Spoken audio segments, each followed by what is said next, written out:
Hi there, Elevated Planet community. This is John Drew here from Elevated Planet, and today I'm here with my good friend Susan Grau. Hi, Susan. How are you doing? I'm doing great. How are you? Fantastic, thank you.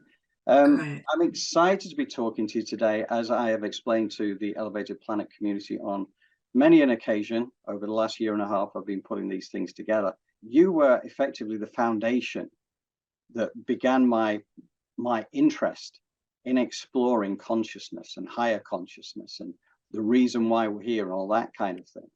And the reason that happened is that back in May 2018, I had my first ever mediumistic reading with Susan. And it was the hour that changed my life. I would never have gone to that kind of thing. My daughter had a reading herself, and she'd suggested Susan, because I realized I needed to go as well, because her reading included messages for me. So I thought, well, that's weird. This must be real. There's got to be something in it. So I thought I'd better explore this for myself. And the hour that I had in your office, Susan, was the most incredible hour. And I remember when I left your office, and I was just like, it felt weird. It was like floating on a bit of a cloud. I thought, well, life is never going to be the same again now, is it? I was taught through James von Prague, and he was one of my teachers, and he said to me, this happened to him in a big group setting, and it was a newspaper guy, and there were a lot of people there that didn't get the reading that loved one wanted to give them. They kept giving more and more evidence and more evidence, and he was nodding his head, yes, yes, yes. And then at the end, he stood up and said, I didn't, all it's a lie. That wasn't anybody I knew.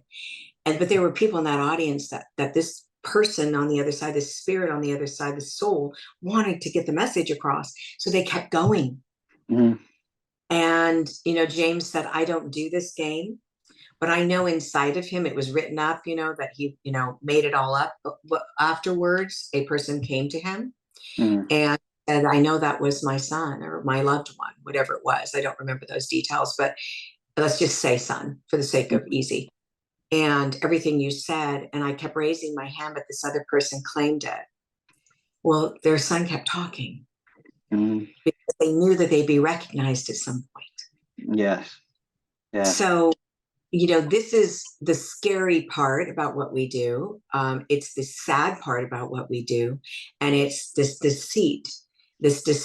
And so in the beginning of my readings, I always tell people now, I don't know your story. So if you claim it, I'm going to believe you. I'm going to believe that you're not lying to me. So I've learned to have the strength in my understanding of my mediumship work and the power of mediumship to be able to say, I'm not here to prove anything. I believe you if you say yes. And that's on your shoulders. My job is to give you the evidence I can give you. And if it belongs to you, wonderful. I didn't always feel that way. I remember I'd go to work and I'd have a pit in my stomach. And I would be so frightened to get it wrong or that somebody wouldn't be sincere. So I always tell people, if it doesn't make sense, say so. I want it to make sense. I don't want to make it fit. I want it to be right. Yes. Because I want to know I'm in that connection with you. Their loved one may be in the background going, are you going to give me the opportunity to speak here? Because you're claiming somebody doesn't even belong to you. Why are you doing that? I'm here. And they're missing that. They're missing out on that. So, and I usually can hear it. I'm here. And I'll go, well, this isn't feeling right. This isn't quite right. And I'll know that, and I'll pause. And I'll say, I have someone else in the room for you. So that's kind of how I handle it. But it's been years of trauma for me, or experience, to learn that it's really important when you go to a medium that you not say yes if it doesn't make sense, and that you also give it a moment. You might be able to say, I don't understand that yet. If you understand it later, let them know, or give them a shout out, right to them. And no, because we want to know that we gave you that purity in reading. But don't come in trying to debunk what can be such a beautiful experience. I totally agree with that. I mean, talking about the evidential side of things, there's one other example, which also was a reading with you as well, which was my partner. I was still living in California, but she traveled over from the UK So the day after she arrived, she had a reading with you. I got that set up well in advance because I wanted to see how that went. And it was interesting because we were going to go on a road trip, and we were going on a road trip which is going to take us down into the desert, into Nevada, or up into Yosemite, then over to San Francisco, a big road trip, right? And when it was like, yeah, that's right. It's like about a week and a half beforehand. I'd been planning to take my car in for a checkup, and I hadn't got around to it. And I'd got my stuff on. I was going down to the gym. I'd got it all, and I was just stepping out the door. And all of a sudden, I just stopped. I've got to take the car in. I've got to take the car in. And I just turned back around. I went round, got changed, took the car in, and they discovered about 3 things that were wrong that would have gone really badly wrong on that road trip. Now, I told, my other half this, but there was no discussion about that. But when she had the reading with you, her mom came through, and she was talking about the car, what's happened with the car. And you were explaining it sufficiently. So I said, oh, well, that would be John. Said he took the car in. He said it was your mom who was telling him to take the car in, and she was sat alongside him as he was driving to the garage. I mean, there's just no way you could have done that. But that stopped me in my tracks. And I don't know what it was that told me. Suddenly, I was on my way down to the gym. It was only downstairs. I had to get into the lift and go to the gym. But no, all of a sudden, I had to go back in. I was compelled to get changed and drive that car down to the garage to discover 3 things. There was about $4,000 worth of stuff needed doing. Fortunately, most of it covered with insurance, so that was okay. But those 3 things could have been disastrous. One related to a tire, one related to air conditioning, and I think the other one was like a pump. One of the pumps was about to go. So, it was a miracle. And now the other thing I wanted to talk about, because obviously there are a lot of skeptical and cynical people out there, and I get that because 5 years ago I was one of them too. So I totally understand that perspective. But one of the things that I know that you do, have done a lot over the years, it's like telemetry type of thing, which is where you're given, whether it's an article of clothing, a possession or something, and from that you get an energy and you can get a story. The police, right? So I mean, I believe there's been a few occasions where, effectively, I know we use the euphemism, you're helping the police with their inquiries, means you're usually under suspicion, but in your case, it doesn't mean that at all. They're trying to get through a case, so they turn to you. That's happened before, right? Oh, absolutely. It's called psychometry. And it is, I teach it, obviously. I think it's a really powerful way to learn, but yes, the police, mostly families. So I'm on a case right now, a missing 19-year-old. And so I usually get a call from loved ones or a boyfriend or family, a mother that's missing a child. I don't advertise it and I don't charge for it. So I want to be very clear about that. And I'm very selective because I have to know I'm connected in. I wouldn't want anybody to run someone in a circle, so I'm very careful what I say.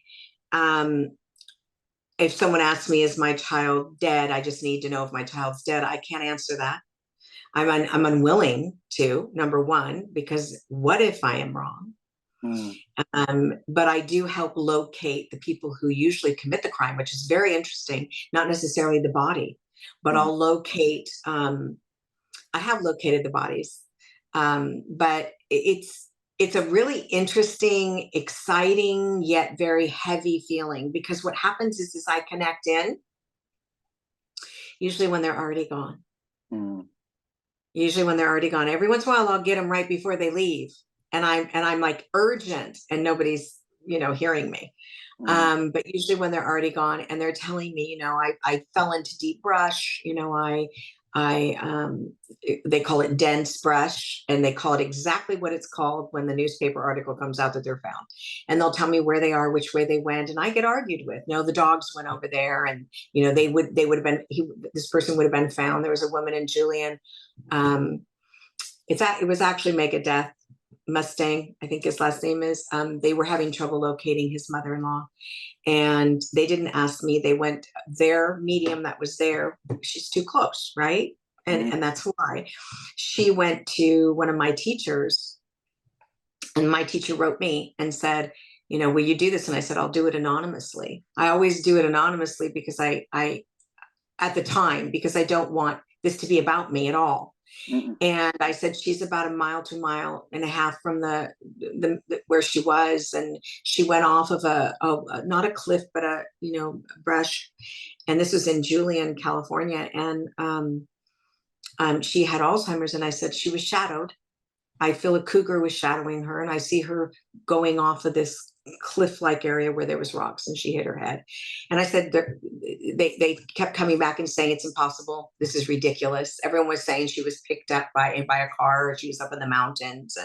And I kept hearing her, and she would not disconnect from me, repeating the same thing. Oh, I need my daughter to find me, and this is where I am. And she said, I'm wearing white pants, cut off pants with white tennis shoes. I'm in the brush. I'm in the dense brush.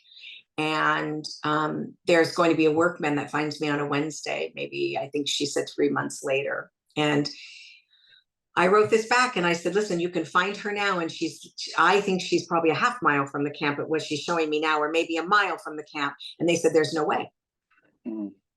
A workman found her where the gate was that I said it was, where exactly. And she was in, they said she was in dense brush on a Wednesday. 3 months later. So they found her by her little white tennis shoes and her cutoff pants. These things were not spoken of that I know of. I don't look it up. I don't want that information. I want it to be clean. And she was so desperate for her daughter to find her. And I knew that they would, because she told me they will, but she could now. You know, she's going to suffer for 3 months. She didn't want that. I was so connected in that I didn't know how to disconnect. And my teacher told me I have to. She said, you're now repeating the same thing and they're not listening and there's nothing you can do. So I didn't follow it because I had to disconnect completely. I was like, I could feel myself cutting the cord over and over and over. She kept stepping back into my energy, and I was suffering with her. And I thought about my daughter. And so, you know, it was really hard. And ultimately, I didn't know they found her. And my teacher wrote me and she said, I want you to know that everything you gave them was correct. She was 1/2 mile from the camp. She went off of a little cliff area, rock area. There was a fence there. There was a man who saw her that was working on utilities. She went the direction you said she went. They found her because of her white shoes, and they found her on a Wednesday, 3 months later. Wow. And she said, I needed you to know that you were accurate because of what you went through. So is it always that clear? No, but it's usually pretty clear. Another one I worked on was a captain of the Army, and she lived in San Diego, and it's mind blowing because her boyfriend called me, and let's just say his name was Jim for safety reasons. And I heard that her ex-husband was named the same name, but I didn't know that. I just heard the name, and I thought it was her ex-husband calling me, and I knew he had killed her. And I started freaking out. You know, I'm like, who are you really? You know, and I got scared because I didn't know who this person was. Ultimately, it ended up being a different person that was talking to me, and I gave him everything I had. I could not locate her body. I knew he drove her through the mountains. I knew that for a fact. I didn't know if he threw her off or what happened to her at that point. And I knew that her dog and her were gone, and I knew that her ex-husband did it. And they arrested him. He had taken her car down to about two blocks from her house and had opened a car door and pulled the keys out, and the purse was still there. And it looked like someone abducted her. And I said, oh no, he did that. He drove her car there. And then he took the train back. If you look at the train, you'll find it. And they arrested him. And I said, he'll tell you where she is to save his life. And he did.